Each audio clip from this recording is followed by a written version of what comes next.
जय श्री राम। नमस्कार भाइयों बहनों, मेरे चैनल में आपका स्वागत। छोटू क्लासेस विक्रमपुर में इस चैनल पे एनसीईआरटी का ऑल टू ऑल क्लास का रीडिंग कराया जाता है और प्रीवियस ईयर क्वेश्चन जैसे बिहार पुलिस का प्रीवियस ईयर क्वेश्चन अपलोड कर दो 2010 से लेकर के 2025 तक, और बिहार दरोगा का भी अपलोड कर दिया, जाके देख सकते हैं। और अब क्लास 6 से लेकर के 12 तक all to all chapter upload करेंगे, चैप्टर बाय चैप्टर करके। अभी चल रहा है क्लास 6 का अपलोड कर दिए हैं साइंस, ठीक है। क्लास 6 का all to all chapter by chapter करके अपलोड कर दिए हैं और 7 का भी अपलोड कर दिए हैं। 7 का 6 तक हो गया है। 7 लेसन अपलोड करेंगे, जंतुओं और पादप में परिवहन, जंतुओं में पादप परिवहन, ठीक है। चलिए देखते हैं,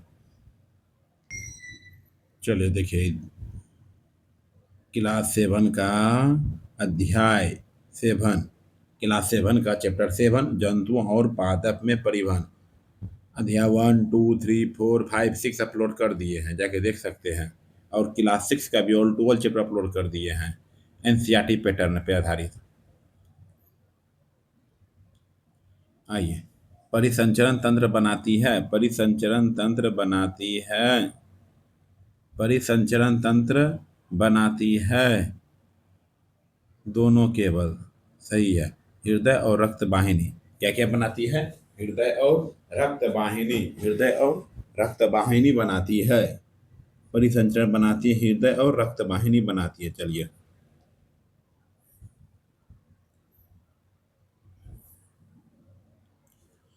हृदय और रक्त वाहिनी संयुक्त रूप से हमारे शरीर का परिसंचरण तंत्र बनाती है। हृदय और रक्त वाहिनियां संयुक्त रूप से हमारे शरीर का परिसंचरण तंत्र बनाती है। इस अध्याय में हम पादप और जंतुओं में पदार्थों के परिवहन के बारे में अध्ययन करेंगे। रक्त का तरल भाग कहलाता है, रक्त का तरल भाग कहलाता है प्लाज्मा, रक्त का तरल भाग कहलाता है प्लाज्मा कहलाता है।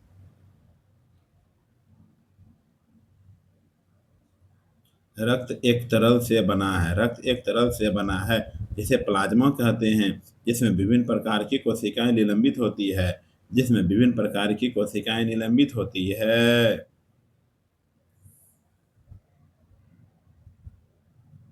निम्नलिखित में से रक्त का कार्य नहीं है, रक्त का कार्य नहीं है। हार्मोन का निर्माण, हार्मोन का जो निर्माण है ये रक्त का कार्य नहीं करती है। रक्त का कार्य कौन कौन करती है, पढ़ते हैं। रक्त पाचित भोजन को क्षुदांत छोटी आंत से शरीर के अन्य भागों तक ले जाता है। फेफड़ों में ऑक्सीजन को भी रक्त ही शरीर की कोशिकाओं तक ले जाता है। रक्त में से अपशिष्ट पदार्थों को बाहर निकालने के लिए उनका परिवहन भी करता है। चलिए ठीक है। जब आपके शरीर का कोई भाग कट जाता है तो क्या होता है? जब आपके शरीर का कोई भाग कट जाता है तो क्या होता है? रक्त या रुधिर बाहर बहने लगता है, रक्त या रुधिर बाहर बहने लगता है। लेकिन रक्त है क्या? रक्त वह तरल पदार्थ है या द्रव है जो रक्त वाहिनियों में प्रभावित होता है, या यह पाचित भोजन को क्षुद्रांत छोटी आंत से शरीर के अन्य भागों तक ले जाता है। फेफड़ों से ऑक्सीजन को भी रक्त ही शरीर शरीर की कोशिकाओं तक ले जाता है। रक्त शरीर में से अपशिष्ट पदार्थों को बाहर निकालने के लिए उनका परिवहन भी करता है, उनका परिवहन भी करता है। लाल रक्त कोशिकाओं में एक लाल रंग का वर्णक होता है जो डैश कहलाती है। लाल रक्त कोशिकाओं में एक लाल रंग का वर्णक होता है जो डैश कहलाती है, हीमोग्लोबिन कहलाती है। क्या कहलाती है? हीमोग्लोबिन कहलाती है। चलिए देखिए, एनसीईआरटी क्लास 6 से 12 और चल रहा है क्लास 7 का भी, ठीक है। क्लास 6 का ऑल टू ऑल चैप्टर पढ़ा दिए हैं और क्लास 7 का यह चल रहा है 7 चैप्टर, ठीक है। देखिए कितना, चार चार नंबर के बाद 5 नंबर पे आते हैं। पहले इंट्रोडक्शन। लाल रक्त में एक प्रकार की कोशिकाएं आरबीसी होती है जिनमें एक लाल वर्णक होता है जिसे हीमोग्लोबिन कहते हैं। हीमोग्लोबिन ऑक्सीजन को अपने साथ संयुक्त करके शरीर के सभी अंगों में और अंततः सभी कोशिकाओं तक परिवहन करता है। हीमोग्लोबिन की कमी होने पर शरीर की सभी कोशिकाओं को कुशलतापूर्वक ऑक्सीजन प्रदान करना कठिन हो जाता है। हीमोग्लोबिन की उपस्थिति के कारण ये रक्त का रंग लाल होता है। रक्त का रंग लाल होता है। हीमोग्लोबिन का क्या कार्य है? हीमोग्लोबिन का क्या कार्य है? ऑक्सीजन का परिवहन करता है। हीमोग्लोबिन का क्या कार्य है? ऑक्सीजन का परिवहन करता है। रक्त में एक प्रकार की कोशिकाएं आरबीसी लाल रक्त होती है जिनमें एक लाल वर्णक होता है जिसे हीमोग्लोबिन कहते हैं। हीमोग्लोबिन ऑक्सीजन को अपने साथ संयुक्त करके शरीर के सभी अंगों में और अंततः सभी कोशिकाओं तक परिवहन करता है। हीमोग्लोबिन की कमी होने पर शरीर की सभी कोशिकाओं को कुशलतापूर्वक ऑक्सीजन प्रदान करना कठिन हो जाता है। हीमोग्लोबिन की उपस्थिति के कारण ही रक्त का रंग लाल होता है। का रंग लाल होता है। रक्त में ऐसी कोशिकाएं होती है जो कीटाणुओं से लड़ने में सहायता प्रदान करती है। ये डैश कोशिकाएं होती है। रक्त में ऐसी कोशिकाएं होती है जो कीटाणुओं से लड़ने में सहायता प्रदान करती है। ये डैश कोशिकाएं होती है। श्वेत रक्त कोशिकाएं होती है। क्या होती है? श्वेत रक्त कोशिकाएं। श्वेत रक्त कोशिकाएं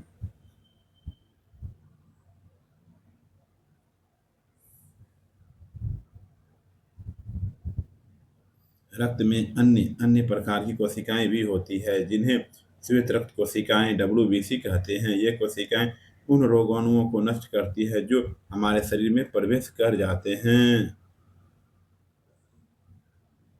रक्त का थक्का इनमें से किसकी उपस्थिति के कारण बनता है? रक्त का थक्का इनमें से किसकी उपस्थिति के कारण बनता है? पट्टिकानु। क्या है? पट्टिकानु। रक्त का थक्का बन जाना उसमें एक अन्य प्रकार की कोशिकाओं की उपस्थिति के कारण होता है जिन्हें पट्टिकानु प्लेटलेट्स कहते हैं। रक्त का थक्का बन जाना उनमें एक अन्य प्रकार की कोशिकाओं की उपस्थिति के कारण होता है जिन्हें पट्टिकानु प्लेटलेट्स कहते हैं।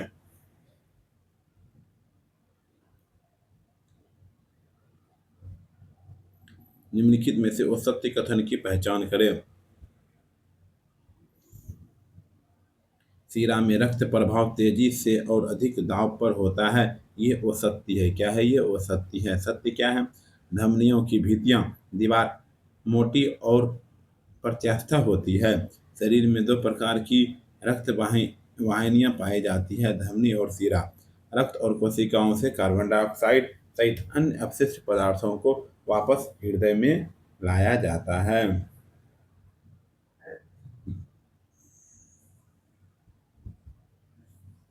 साथ ही रक्त कोशिकाओं से कार्बन डाइऑक्साइड सहित अन्य अवशिष्ट पदार्थों को ले लेता है। इस रक्त को वापस हृदय में लाया जाता है। यहाँ से यह फेफड़ों में जाता है। फेफड़ों से कार्बन डाइऑक्साइड बाहर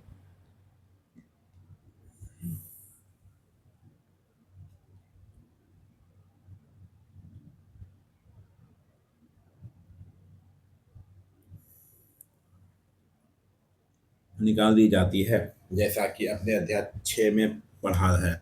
इस प्रकार शरीर में दो प्रकार की रक्त वाहिनियां पाई जाती है, धमनी और सीरा। धमनियां हृदय से ऑक्सीजन स्मित रक्त को शरीर के सभी भागों में ले जाती है। चूंकि रक्त प्रवाह तेजी से और अधिक दाब पर होता है, अतः धमनियों की भित्तियां दीवार मोटी और प्रत्यास्थ होती है। वे रक्त वाहिनियां जो कार्बन डाइऑक्साइड स्मित रक्त को शरीर के सभी भागों से वापस हृदय में ले जाती है, सिराएं कहलाती है। सिराएं की भित्तियां अपेक्षाकृत पतली होती है। सिराओं में ऐसे वाल्व होते हैं जो रक्त को केवल हृदय की ओर ही प्रवाहित होने देते हैं। मानव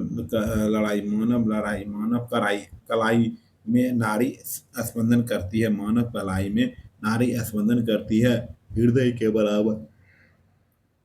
हृदय के बराबर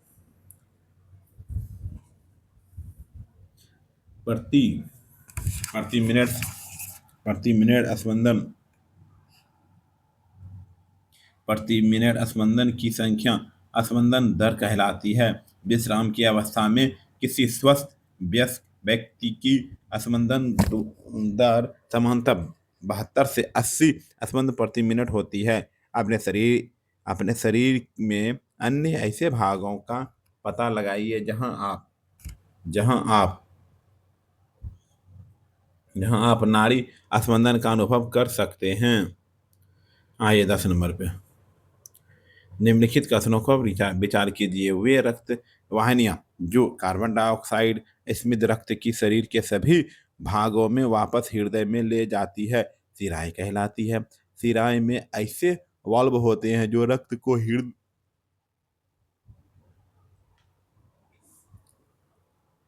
को केवल हृदय की ओर ही प्रवाहित होने लग देते हैं।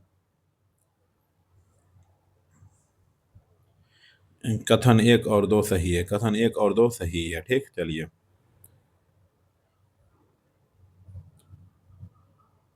वे रक्त वाहिनियां जो कार्बन डाइऑक्साइड स्मित रक्त को शरीर के सभी भागों में वापस हृदय में ले जाती है, सिराएं कहलाती है। सिराओं की भित्तियां अपेक्षाकृत पतली होती है। सिराओं में ऐसे बल्ब होते हैं जो रक्त को केवल हृदय की ओर ही प्रवाहित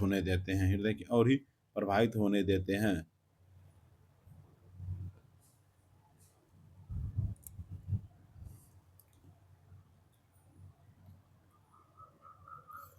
मानवों मानवों के सिराएं के संदर्भ में निम्न में से कौन सा कथन सही है?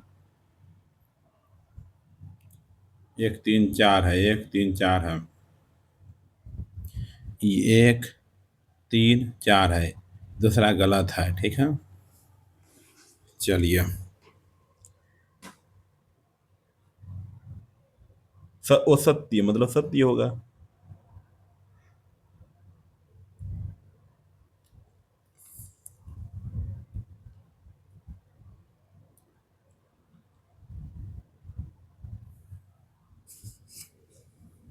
वे रक्त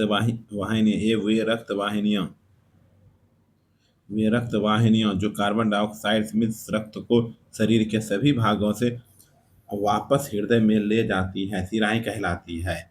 वे रक्त वाहिनियां जो कार्बन डाइऑक्साइड मिश्र रक्त को शरीर के सभी भागों से वापस हृदय में ले जाती है, सिराएं कहलाती है। सिराओं की भित्तियां अपेक्षाकृत पतली होती है। सिराओं में ऐसे बल्ब होते हैं जो रक्त को केवल हृदय की और ही प्रवाहित होने देते हैं। कोशिकाएं पुनः मिलकर सिराओं को बनाती है जो रक्त को हृदय में ले जाती है। निम्नलिखित में से किस गुहा में मानव हृदय स्थित होता है? वक्ष गुहा क्या है? वक्ष गुहा। निम्नलिखित में से किस गुहा में मानव हृदय स्थित होता है? वक्ष गुहा क्या है? वक्ष गुहा।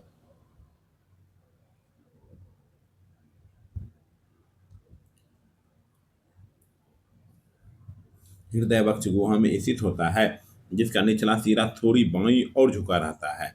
अपनी अंगुलियों को भीतर की ओर मोड़कर मुट्ठी बना लीजिए। आपको हृदय का आपाम मतलब साइज लगभग आपकी मुट्ठी के बराबर होता है।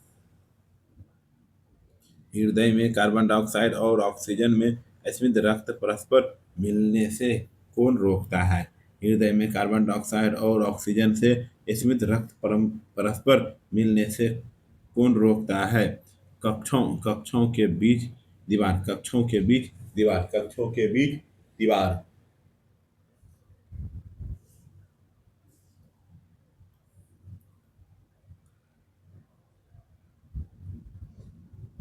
जरा सोचिए, यदि हृदय में कार्बन डाइऑक्साइड और ऑक्सीजन से स्मित रक्त परस्पर मिल जाए तो क्या होगा? ऐसी स्थिति उत्पन्न न होने देने के लिए हृदय 4 कक्षों में बँट जाता है। ऊपरी 2 कक्ष लिंद कहलाते हैं और निचले 2 कक्ष निलय कहलाते हैं। कक्षों के बीच विभाजन दीवार ऑक्सीजन स्मित रक्त और कार्बन डाइऑक्साइड से स्मित रक्त को परस्पर मिलने नहीं देती है।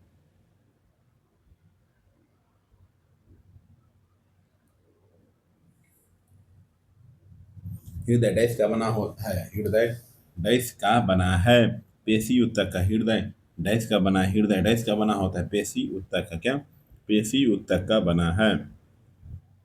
हृदय के कक्ष की भित्तियां पेशियां की बनी होती है। ये पेशियां लयबद्ध रूप से संकुचन और विक्षांति करती है। ये लयबद्ध संकुचन और उसके बाद होने वाली लयबद्ध विक्षांतता दोनों मिलकर हृदय स्पंदन हार्ट बीट कहलाता है। याद रखिए, हृदय का स्पंदन जीवन के हर क्षण होता है। यदि आप अपने वक्ष वक्ष की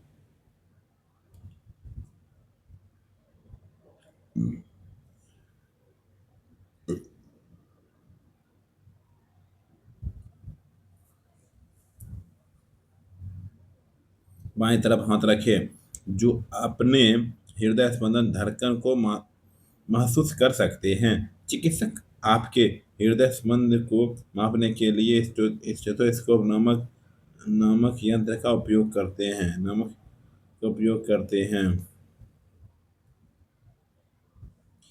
हृदय स्पंद की ध्वनि को परिवर्तित करने के लिए डॉक्टर द्वारा किस उपकरण का उपयोग किया जाता है? हृदय स्पंद की ध्वनि को परिवर्धित करने के लिए डॉक्टर द्वारा किस उपकरण का उपयोग किया जाता है? स्टेथोस्कोप का। किसका? स्टेथोस्कोप का। स्टेथोस्कोप का। हृदय के कक्ष की भित्तियां पेशियां की बनी होती है। ये पेशियां लयबद्ध रूप से संकुचन और विक्षांति कहती करती है। ये लयबद्ध संकुचन और इसके बाद होने वाली लयबद्ध विक्षांति दोनों मिलकर हृदय स्पंद हार्ट बीट कहलाता है।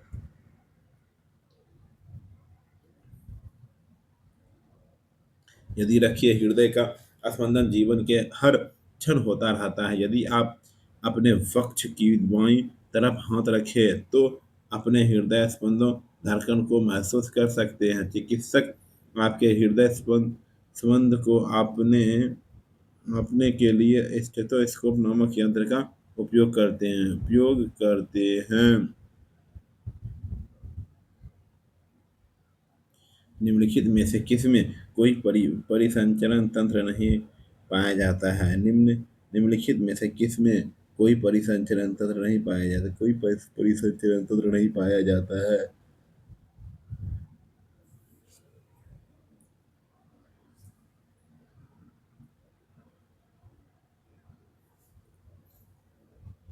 हाइड्रा और स्पंजी।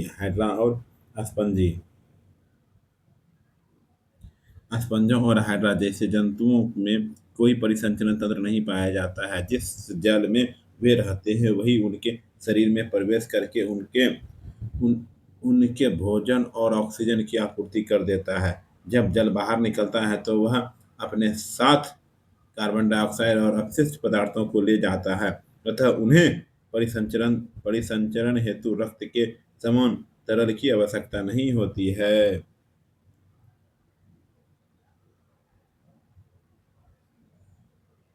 मल के रूप में अपाच्य भोजन का निष्कासन किस नाम से जाना जाता है? मल के रूप में अपाच्य भोजन का निष्कासन किस नाम से जाना जाता है? मल त्याग। क्या है? मल त्याग। आपको याद होगा कि शरीर में अपशिष्ट पदार्थ के रूप में उत्पन्न कार्बन डाइऑक्साइड फेफड़ों द्वारा किस प्रकार उत्सर्जन के प्रक्रम के दौरान शरीर से बाहर निकल जाती है। यह भी ध्यान में रखिए कि उपाचित भोजन बहिक्षेपण प्रक्रम द्वारा मल के रूप में शरीर से बाहर निकाल दिया जाता है। शरीर से बाहर निकाल दिया जाता है। निम्नलिखित कथनों पर विचार कीजिए। निम्नलिखित कथनों पर विचार कीजिए।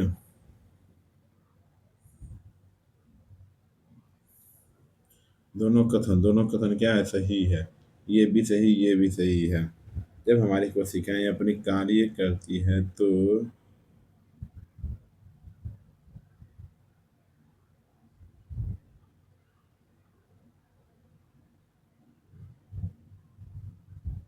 ठीक है, चलिए।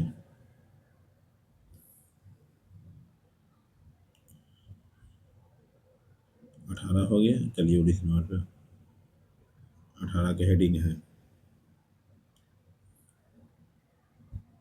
जब हमारी कोशिकाएं अपना कार्य करती है तो कुछ पदार्थ अपशिष्ट के रूप में निर्मित होते हैं। अधिकांश ये पदार्थ विषाक्त होते हैं, इसलिए उन्हें शरीर से बाहर निकालने की आवश्यकता होती है। सजीवों द्वारा कोशिकाओं में निर्मित होने वाले अपशिष्ट पदार्थों को बाहर निकालने के प्रक्रम को उत्सर्जन कहते हैं, और उत्सर्जन में भाग लेने वाले सभी अंग मिलकर उत्सर्जन तंत्र बनाते हैं। निम्नलिखित में से असत्य कथन की पहचान करें। निम्नलिखित में से असत्य कथन की पहचान करें। मूत्र मूत्र वाहिनियों में मूत्र संचित होता रहता है। मूत्र वाहिनियों में मूत्र संचित होता जाता है, होता रहता है। ये वो सत्य था। यह व्यवस्था वृक्क गुर्दे में उपस्थित रक्त कोशिकाओं द्वारा उपलब्ध की जाती है।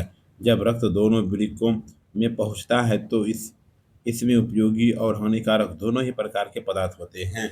उपयोगी पदार्थों को रक्त में पुनः अवशोषित कर लिया जाता है। जल में घुले हुए अवशिष्ट पदार्थ मूत्र के रूप में पृथक कर लिए लिए जाते हैं। वृक्कों से मूत्रवाहिकों से होता वह मूत्राशय में जाता है। मूत्र वाहिनियों नली के आकार की होती है। मूत्राशय में मूत्र संचित होता रहता है। मूत्राशय से एक पेशीय नली जुड़ी होती है जिसे मूत्रमार्ग कहते हैं। किसे कहते हैं? मूत्रमार्ग। मूत्रमार्ग, ठीक है। आइए निम्नलिखित कथन सही करें। सही कथन है। स्वेद में जल और लवण होते हैं। मूत्र में 95% जल, 2.5 यूरिया, 2.5 अपशिष्ट उत्पादन होते हैं। दोनों कथन सत्य है। दोनों कथन सत्य है। दोनों कथन सत्य है। दोनों कथन सत्य है। दोनों कथन सत्य है।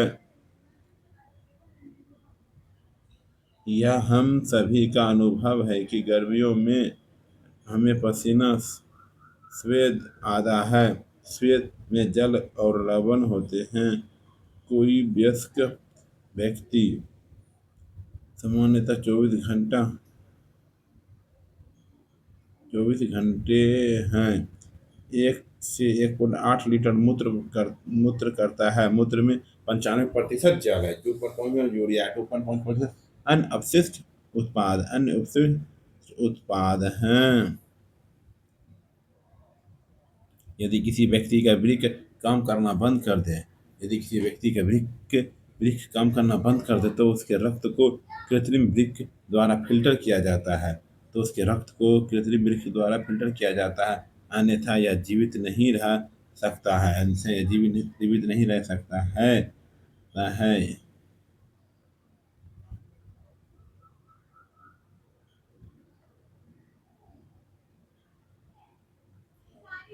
ठीक है। डायलिसिस क्या है? डायलिसिस। ठीक है। कभी कभी किसी व्यक्ति के वृक्क काम करना बंद कर देते हैं। कभी कभी किसी व्यक्ति के वृक्क काम करना बंद कर देते हैं तो ऐसा किसी संक्रमण अथवा चोट के कारण हो सकता है। वृक्क के अक्रिय हो जाने की स्थिति में रक्त में अपशिष्ट पदार्थों की मात्रा बढ़ जाती है। ऐसे व्यक्ति की अधिक दिनों तक जीवित रहने की संभावना कम होती है। यद्यपि यदि कृत्रिम वृक्क द्वारा रक्त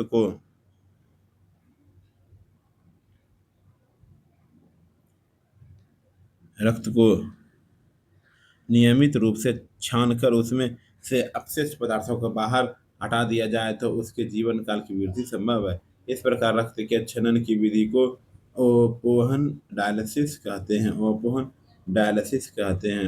डायलिसिस कहते हैं। जंतु, जंतु किसके साथ, जंतु और उत्सर्जन है। मनुष्य है, मछली है, पक्षी। मनुष्य का क्या हो जाएगा, मनुष्य का यूरिया, मछली का अमोनिया, पक्षी का यूरिक अम्ल।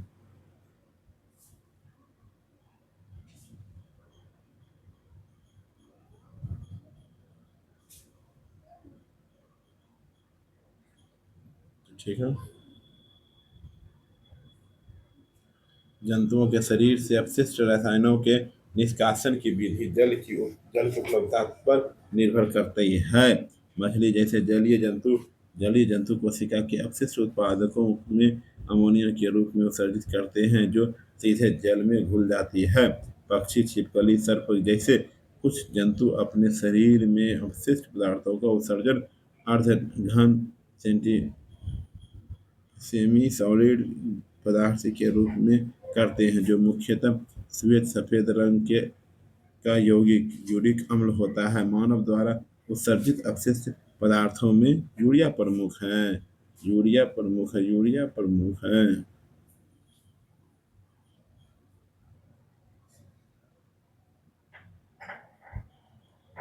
पौधे में जल का अवशोषण किसके द्वारा होता है, पौधे में जल का अवशोषण किसके द्वारा होता है, जाइलम के द्वारा होता है। किसके द्वारा होता है, जाइलम के द्वारा होता है। ऊतक कोशिकाओं का वह समूह होता है, ऊतक वह समूह होता है जो किसी जीव में किसी कार्य विशेष को संपादित करता है।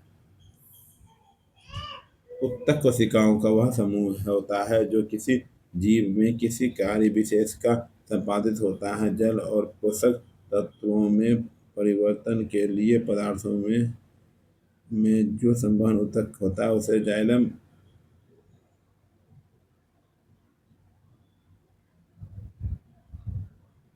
ठीक है।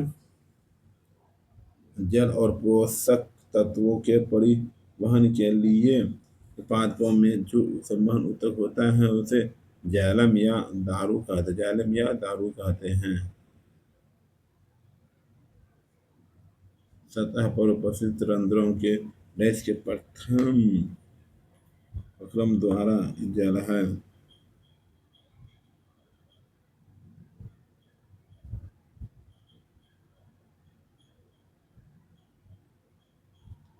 ठीक है। वाष्पोत्सर्जन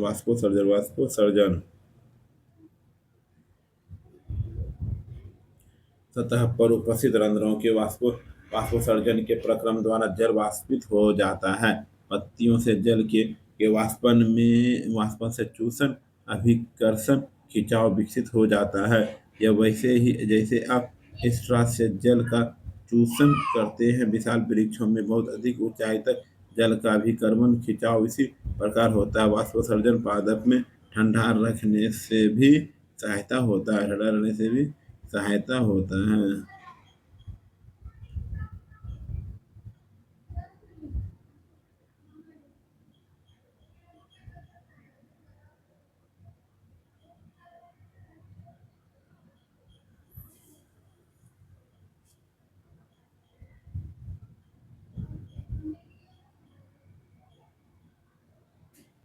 ये सब सही है, जितना बोल रहा है सब सही है।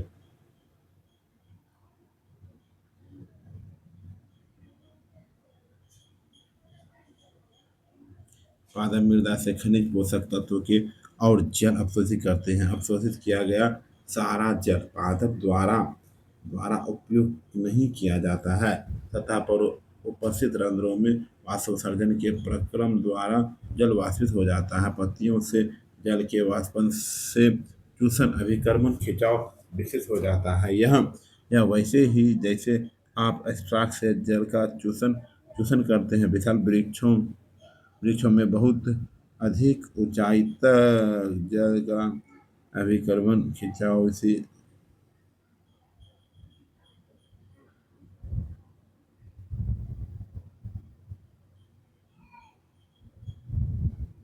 देखिए, प्रक्रम द्वारा वाष्पित हो जाता है।